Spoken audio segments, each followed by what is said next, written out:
Action. Good morning, everybody. It's me and my little baby girl here, and today we are with you at around the coffee pots. And today we're gonna be talking about real or fake food. Real or fake food. This is a Thanksgiving week, and we're thinking about food all this week.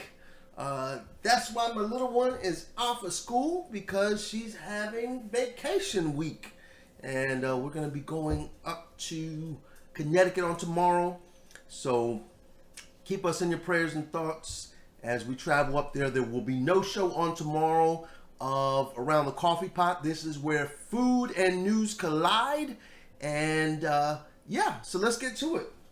All right, you want to go back over there, or you want to hang out over here for a little bit?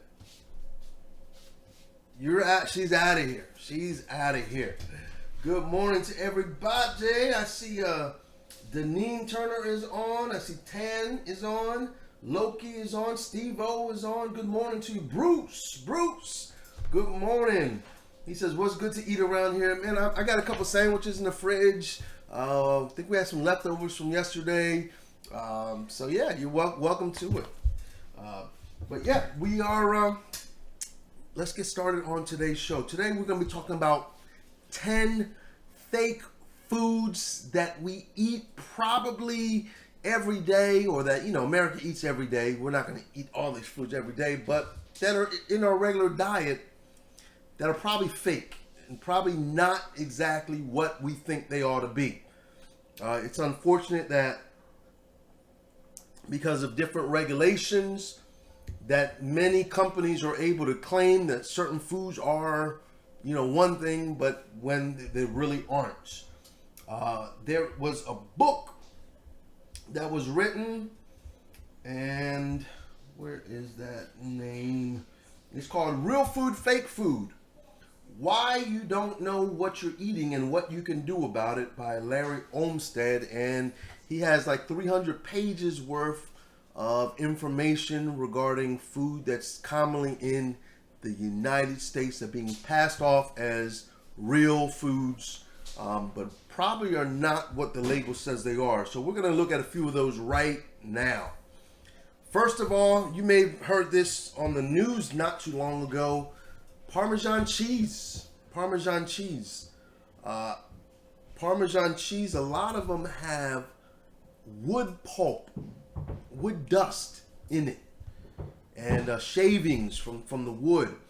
Parmigiano Reggiano, a lot of those that say they're Parmesan actually are legally allowed to put this wood pulp into their cheeses. So I remember buying some sometimes, and they tasted so dry and so nasty. And I think I was at the supermarket and I got a good deal on one.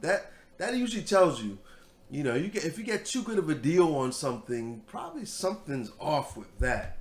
But in this case, a lot of the Parmesan cheeses have wood pulp in it. So that's numero uno. The other one is, this was surprising to me, steaks. Not that the steak itself is false, but the false advertising on grass-fed steaks. Grass-fed steaks, the only thing that regulation says it has to be is a cow that at some point in its life ate grass.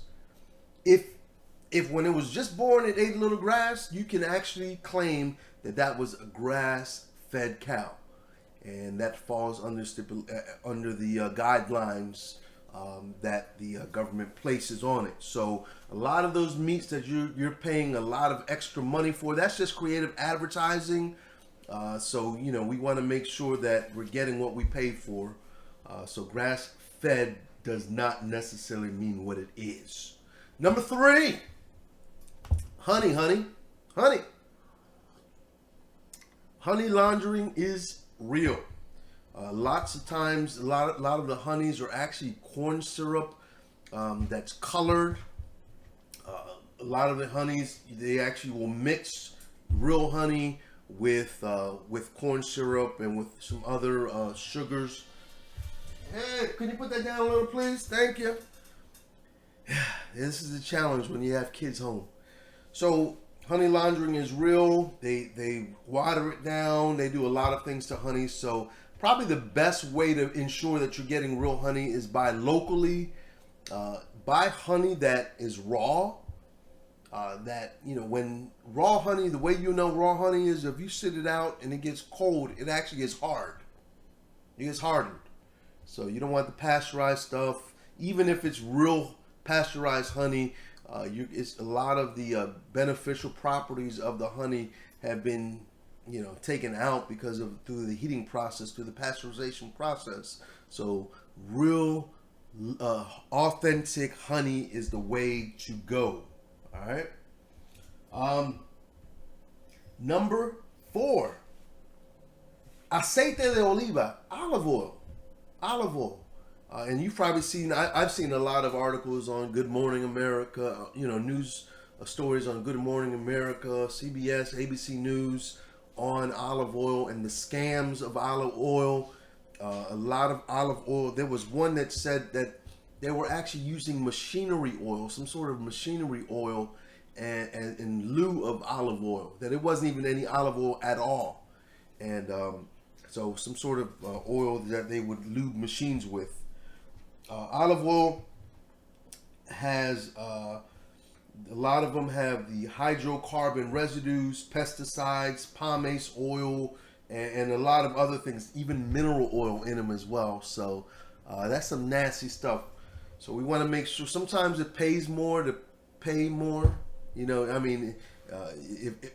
pays more if you don't pay more. That's the way it goes. So yeah. Number 5, tea. Tea, really. A lot of in him, he did an experiment in his book. He did an experiment at Rockefeller University. Dr. Mark Stokely and his students tested herbal teas, and a third of them had things not listed on the label, like weeds. What kind of weeds are you putting in our tea, man? I don't want no dandelions. Well, you know what? Dandelion tea is actually pretty good. But there are some weeds that are out there that you don't want to mess with.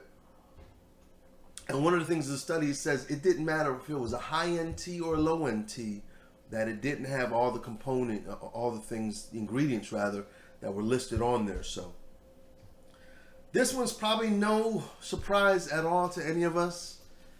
Queso isn't always queso. Cheese isn't always cheese. It used to be you could just go out there buy a block of cheese and you knew what it was. But then this product came out called cheese product. Or you ever heard this cheese food stuff? Let me see if I still have it here. My wife went and purchased. I might have thrown that away. She went and purchased these Velveeta cheese slices. And first of all, I've never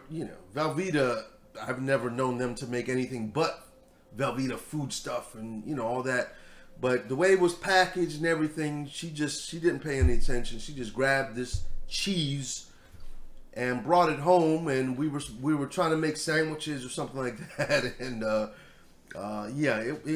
I looked at it. I'm like, this is not cheese, hon. This is not cheese, And so anyway, we won't make that mistake again. I remember buying one of these. You ever bought one of these square cheese things? Try to make a grilled cheese, and the cheese wouldn't melt. Ugh, that's some crazy stuff. How you have cheese that doesn't melt? All right, so that is definitely out there. Let me just say hi to everybody real quick. I see No Wheat Eats is on here. No Wheat Eats, good morning to you. Good morning.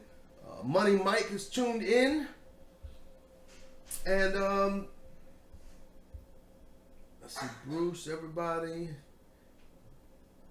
Okay, all right. So getting back to the cheese thing, they can actually deviate so far from cheese that there's such a wide range of things that fall into the guidelines that you can actually call your product cheese.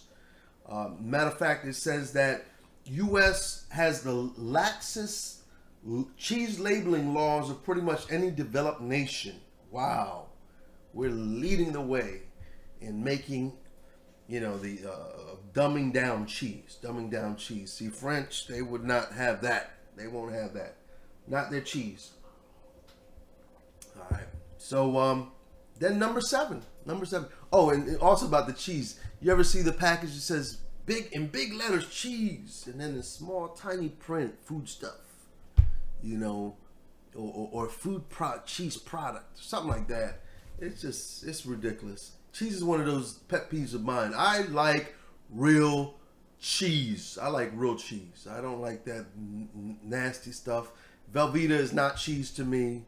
Give me some cheese, and especially I love. Man, I'm gonna do probably a whole show on cheese and the different types of cheeses that are out there. But probably my favorite is just extra sharp cheese though. I love the sharpness of it. Okay, number 7, spices. This one, they got me on this actually this past week. Spices have a lot of similarity to the teas. You're saying that there are also added ingredients in there, or it's not exactly what you were buying. And in my case, I bought a thing of pumpkin pie spice. The price looked really good. I mean, it was a complete mixture of all the things that you would add to pumpkin pie spice and a seasoning. And so I opened it up and took a whiff of it, and first of all, it smelled like dirt. Yeah, it tasted like dirt and wood, and it was some nasty stuff. It had a hint of cloves. Other than that, I couldn't recognize anything else in there, and I threw that away immediately. And guess how they got me? I'm the cheap one. They got me on the price. Like, oh wow, I get a whole pumpkin pie spice. Usually the little McCormick ones are that big, and they're like $5, and this one was a full, few ounces, and it was only like $1 or $2 and some cents, and it was a bigger can, and they got me, and because I ended up throwing it away because I wasn't going to eat that mess. So, hey, it is what it is. Is what it is. So yeah, that's number 7. Number 8. Here's one that I don't like a lot, and I was talking to No Wheat Eats about this, because he used to love this sushi.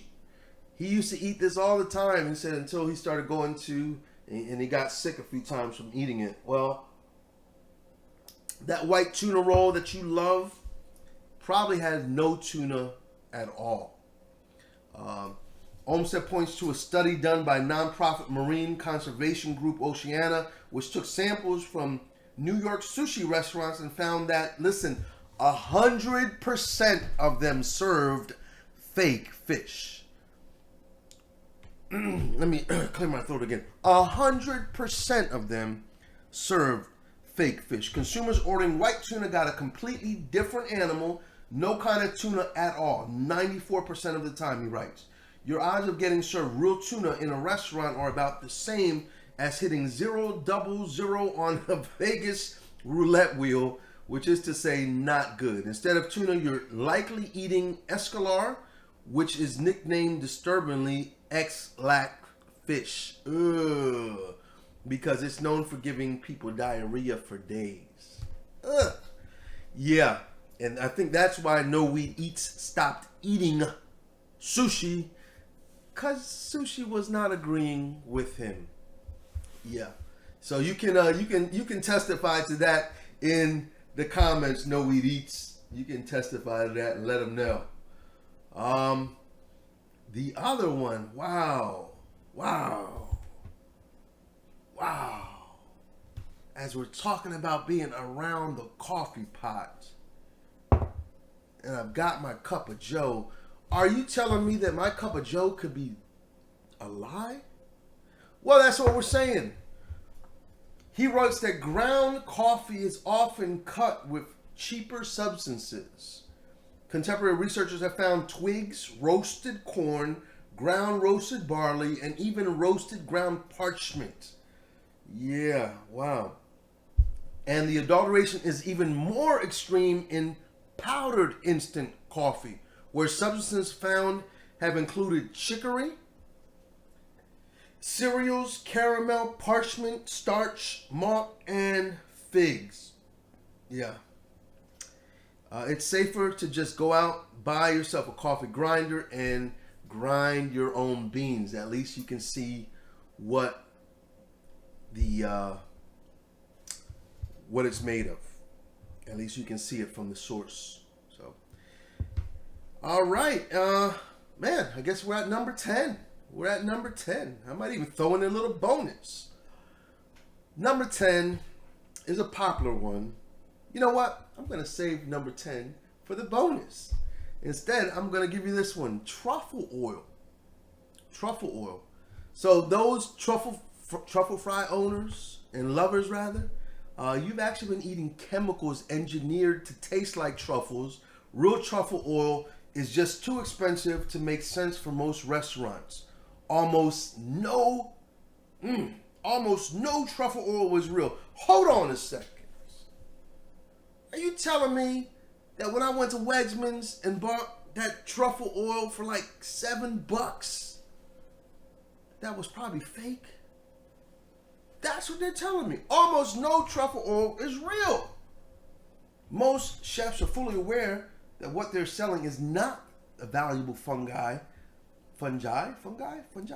harvested by pigs in Alba, but rather a cheap chemical cocktail from a laboratory. The truth about truffle oil, while kept from consumers, is well known in the restaurant business. Hey, I didn't know. This is all news to me. But nevertheless, it makes sense because truffles are pretty expensive, and even to get that flavor in the oil, you know, those oils are really reasonable. So it makes sense to me. And the bonus, not a shocker at all. I just wanted to bring it into this conversation, and that is not a shocker. That's McDonald's. Yes, McDonald's. With the golden arches, with the beautiful, I guess most of their food is fake food anyway. I'm going to point out one particular one, but we've seen the food that you can have it a year later, like the cheeseburger and the French fries. Have you seen those? That a year later they look exactly the same as they did when you purchased them. There was no mold or anything like that. Hey, that is fake food, but that's not what I'm pointing out right now. Right now, I'm going to point out the obvious one, the one that my kids always eat. Your kids probably eat them too. They're called chicken McNuggets. Yeah, chicken McNuggets. Fake. You ever pull one of those things apart and just really looked at it, and it looked like marshmallowy kind of gunk on the inside of it? Yeah, the outside looks real good because it's got a nice little coating on the outside, but then you open that thing up, you want to talk about fake. That's the fake is fake. Anyway, they call that, they make some sort of concoction out of chicken, and then they call that thing pink slime. I don't know what the pink slime is all made of, but I don't want to know, actually. It's fake. That's one thing I know about it. It's fake. So processed like crazy. Real food, fake food. That's what we're talking about today. There's 11 fake foods for you. 10 fake foods plus a bonus. And these are things that we're eating all the time. So let me see what the comments are. Can you think of any other fake foods that we normally eat? Logan says McDonald's nuggets is parts. McParts. Yeah, Tan says real truffle oil is more like $80 to $120. Yeah, so I guess I know I wasn't having the real thing on at Wegmans. Fake Big Macs. AutoZone had it on sale. They had what on sale? Oh, the truffle oil. Ew. Yeah, when you think AutoZone is selling truffle oil, you know that's fake. Any other fake foods that you guys know of that we can add to this mix before we close out? Loki says that they stopped eating McDonald's a long time ago. You know what? I stopped for a while. and just recently we went back to getting a few different things. But we had stopped for a long time. But it's hard with kids. They want the McDonald's, and I know I'm the adult, and I should be leaning them and pushing them in the right direction and all that. It's hard in this society of ours, trying to pick up something quick and reasonable, and and all of that. So unfortunately, fake food is part of our society, and we try to manage it the best we can. But by no means am I perfect in this situation. So I think it's just an evil that is here, a necessary evil. So, hey, it's been good having you guys once again for the show. Real food and fake food, especially looking at the fake foods, 10 fake foods plus a bonus fake food that we talked about. Hopefully this awareness helps you some sort of way in making wiser decisions on what you're going to eat and how you're going to eat. Don't get the bubble guts with the sushi. Make sure if you are eating sushi, you're eating quality sushi. And yeah, well, I guess it's still hard if 100% of them are serving fake fish, even in top restaurants. So, and I don't think it's always the restaurant's fault. They can only, get the stuff from their suppliers. But hey, it is what it is. Tan says palm oil food. He says that stuff's in everything. Yeah. Well, guys, once again, great having you. Tomorrow we will not have a show, unfortunately.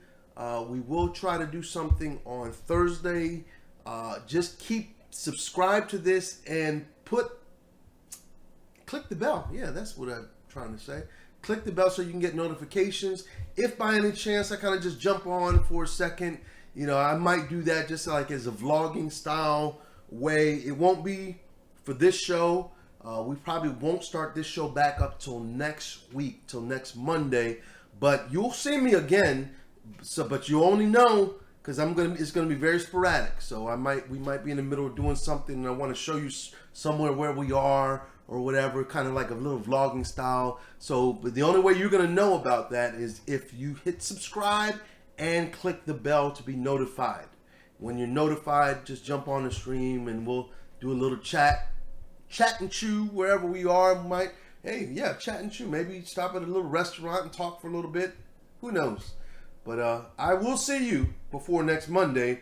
But you better hit that bell in order to be able to get the notification of it, because I don't know when I'm coming on. So God bless you. God bless you and your family. If I don't see you till then, happy Thanksgiving to you. And once again, I'm just enlightened and just overjoyed, rather, that you're taking this journey with me here at Real Home Cooking. God bless. Take care. Till next time. Ciao.